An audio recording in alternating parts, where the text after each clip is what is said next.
আপনাদের ছেলে স্পিকার হয়েছে, এই তো যথেষ্ট। এটাতে আপনারা খুশি আছেন সবাই? এটাতেই খুশি থাকেন, এর চেয়ে বেশি কিছু করবেন না। এখানে আমি কোনো সম্বর্ধনা নেওয়ার জন্য আসিনি। আমি আসছি আপনাদের সাথে দেখা সাক্ষাৎ করার জন্য, আপনাদেরকে ধন্যবাদ দেওয়ার জন্য, কৃতজ্ঞতা জানাবার জন্য। আল্লাহর অশেষ রহমত আমার প্রতি রয়েছে, না হলে এত বড় পদের কথা তো আমিও চিন্তা করিনি। ভাবছি ভালো একটা বেগম জি আমাকে 2টা মন্ত্রী একসাথে দিছে, এবার হয়তো একটা ভালো মন্ত্রণালয় দিবে। সেই জায়গায় এত উচ্চ জায়গায় যে আমার পদার্পণ হয়েছে, সেটা আল্লাহর ইচ্ছায় হয়েছে, আল্লাহর রহমতে হয়েছে, আপনাদের দোয়ার বরকতে হয়েছে। এখন আমার কাছ থেকে খুব বেশি কেউ আশা করবেন না। স্পিকারে এমন কিছু বিরাট ক্ষমতা নেই, কাউকে বড়লোক বানানোর ক্ষমতা নাই, আমার কোনো মন্ত্রণালয় নাই। এটা সম্পূর্ণ অন্য ধরনের একটা পদ। দেশের আইন তৈরি করেও রাজনৈতিক দল, আমি শুধু তাদেরকে গাইড করি।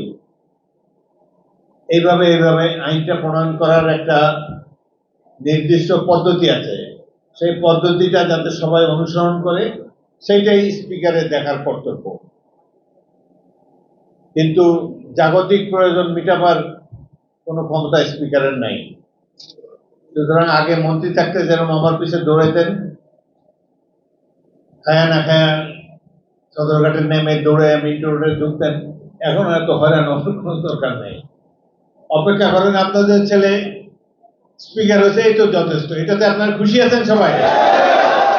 এটাতেই খুশি থাকেন, এর চেয়ে বেশি কিছু করবেন না।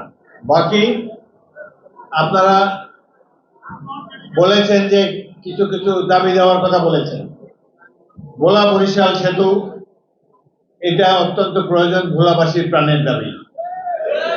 এটা আমরা বাস্তবায়ন করার জন্য চেষ্টা করবো নিশ্চয়ই। আরেকটা বলেছেন মেডিকেল কলেজ।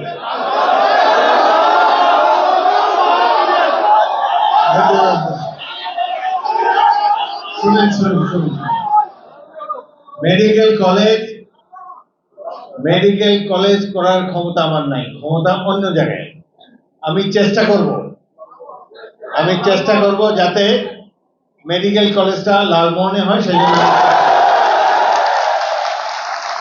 এখন শুনে বাকি কথা হলো, এইটা করতেও আমি তো স্বাস্থ্যমন্ত্রী না, প্রধানমন্ত্রীও না, আমি সম্পূর্ণ এই নির্বাহী বিভাগের বাইরে আইনসভার স্পিকার। আমি অন্যকে অনুরোধ করতে পারি, আমি প্রধানমন্ত্রীকে অনুরোধ করব, স্বাস্থ্যমন্ত্রীকে অনুরোধ করব, তারা আমার প্রতিদিনের কর্মকাণ্ড দেখে এবং ভোলার বাস্তব অবস্থা বিচার করে তারা যদি এখানে দেয় খুশি, নতুবা যেখানে আল্লাহ রেখেছে যাদের কপালে তারাই হয়তো পাবে। সবকিছু আমি আল্লাহর উপরে ছেড়ে দিলাম। এটা হলো একটা সম্মান। সারা দেশের মানুষ তাকিয়ে থাকে এইসব চেয়ারে কারা বসে, সেটার সম্মান আপনাদের বদৌলতে আল্লাহ আমাকে দিয়েছেন। আপনারা আমার জন্য দোয়া করবেন, আপনাদের সম্মান যেন রাখতে পারি, সেটাই আল্লাহর কাছে প্রার্থনা করবেন। আল্লাহ হাফেজ।